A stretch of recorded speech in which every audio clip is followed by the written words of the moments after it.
अहम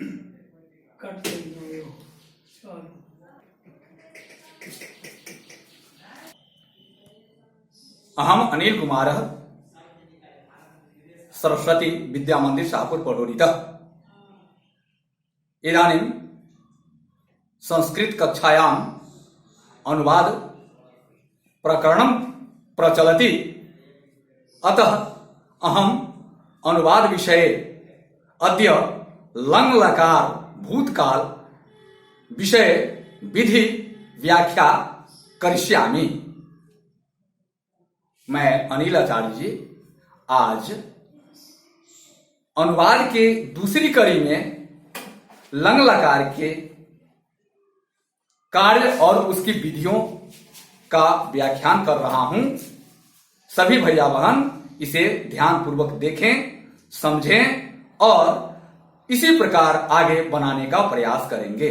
तो आइए अब हम लङ् लकार के विधि और उसके नियमों की व्याख्या की ओर चल रहे हैं। तो लङ् लकार अर्थात भूतकाल, और भूतकाल के ये नियम हैं। प्रथम पुरुष में त, ताम, अन, मध्यम पुरुष में अह, तम, त, और उत्तम पुरुष में अम, आव, आम। ये भूतकाल के नियम कहलाए। अनुवाद बनाने की विधि कल की तरह ही है। जिस प्रकार हम वर्तमान काल में अनुवाद बनाते हैं, उसी प्रकार भूतकाल में भी अनुवाद बनाएंगे। कर्ता वही है। कल जो चर्चा की गई थी 9 कर्ता के विषय में, प्रथम पुरुष सः तौ ते, मध्यम पुरुष त्वम युवाम यूयम, और उत्तम पुरुष अहम अवाम वयम। ये निश्चित कर्ता 9 उसी प्रकार के हैं, और उसी कर्ता के पुरुष और वचन के अनुसार यहां भी अनुवाद बनेगा। तो ये रहा भूतकाल के ये 9 नियम।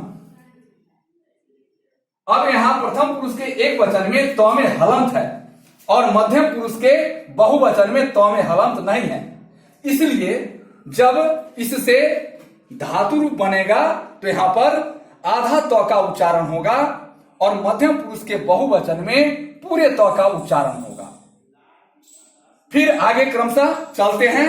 इससे पहले लङ् लकार के एक निर्देश है कि लङ् लकार के धातु रूप में धातु के पहले, अर्थात जैसे पठ धातु हो तो पठ धातु के पहले उपसर्ग के रूप में अ लगता है।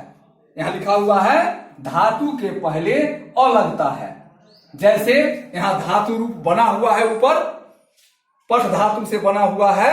प्रथम पुरुष में देखिए धातु के पहले अ लगा हुआ है, अपठत, अपठताम, अपठन, अपठ। मध्यम पुरुष में आए अपठ, अपठतम, अपठत।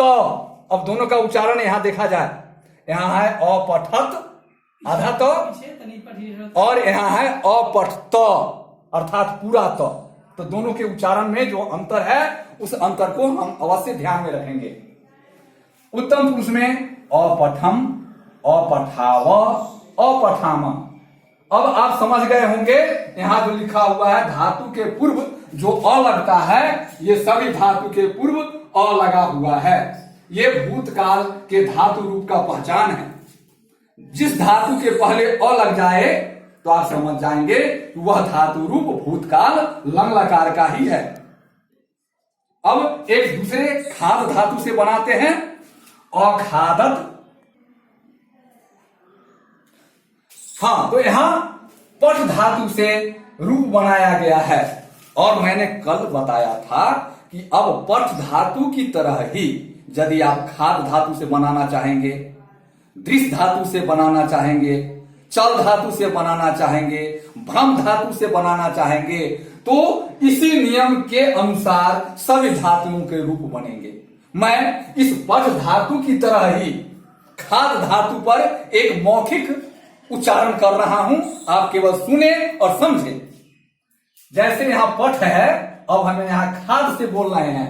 अखादत, अखादताम, अखादन, अखाद, अखादतम, अखादत, अखादम, अखादाव, अखादाम। तो आप समझ गए होंगे कि यह पठ धातु की तरह ही सब में पूर्व अ जोड़ करके हम लंग लकार के धातु रूप का निर्माण कर सकते हैं। अब कल ध्यान रखें, कल के बारे में 9 कर्ता और 9 नियम। प्रथम पुरुष के कर्ता के साथ प्रथम पुरुष के धातु रूपों का प्रयोग होगा। मध्यम पुरुष के कर्ता के साथ मध्यम पुरुष के धातु रूपों का प्रयोग होगा और उत्तम पुरुष के कर्ता के साथ उत्तम पुरुष के धातु रूपों का प्रयोग होगा। आशा करते हैं कि कल आप लोग कर्ता याद कर लिए होंगे 9 गो। सह, तौ, ते, त्वम, युवाम, यूयम और अहम, अवाम, वयम। ये 9 कर्ता आपको याद होगा। अब आइए उसी कर्ता के आधार पर यहां अनुवाद बनाते हैं। देखा जाए, वे लोग पत्र पढ़े, वे लोग पत्र पढ़े। अब वे लोग का संस्कृत ते है। ते प्रथम पुरुष के बहुवचन में है, तो क्या हो गया? ते। अब पत्र का हो गया पत्रम। अब पढ़े, तो ते प्रथम पुरुष के बहुवचन में है। आइए प्रथम पुरुष के बहुवचन में लिखा हुआ है अपठन, तो ते के अनुसार हम अपठन क्रिया का प्रयोग किए, तो हो गया ते पत्रम अपठन, अर्थात वे लोग पत्र पढ़े। दूसरा वाक्य है तुम फल खाए, तुम फल खाए। अब तुम कहां है? मध्यम पुरुष के एक वचन में, ध्यान रखें, मध्यम पुरुष के एक वचन में है, लिखा हुआ है त्वम, तो त्वम। अब फल का हो गया फलम और मध्यम पुरुष के एक वचन में है, यहां लिखा हुआ है अपठ, तो उसी प्रकार खाद धातु से बनेगा अखादः, त्वम फलम अखादः, अर्थात तुम फल खाए। एक अनुवाद और यहां लिखा हुआ मैंने चित्र देखा, तो मैंने का हो गया अहम, मैं का जो संस्कृत होता है वही मैंने का भी होता है, तो मैंने चित्र देखा, तो मैं का हो गया अहम और मैंने का भी अहम, और चित्र का चित्रम और देखा, देखा का दृश्य धातु होता है जिसका आदेश पश्य बनता है, पश्य। तो अब यहां अहम उत्तम पुरुष के एक वचन में है, तो उत्तम पुरुष के एक वचन का नियम लगाएंगे अम, यहां लिखा हुआ है अपठम, इसलिए पश्य से क्या बन जाएगा? अपश्यम, तो क्या बन गया? अहम चित्रम अपश्यम, अर्थात मैंने चित्र देखा। इसी नियम के आधार पर हम लंग लकार के अनुवाद बनाएंगे। धन्यवाद।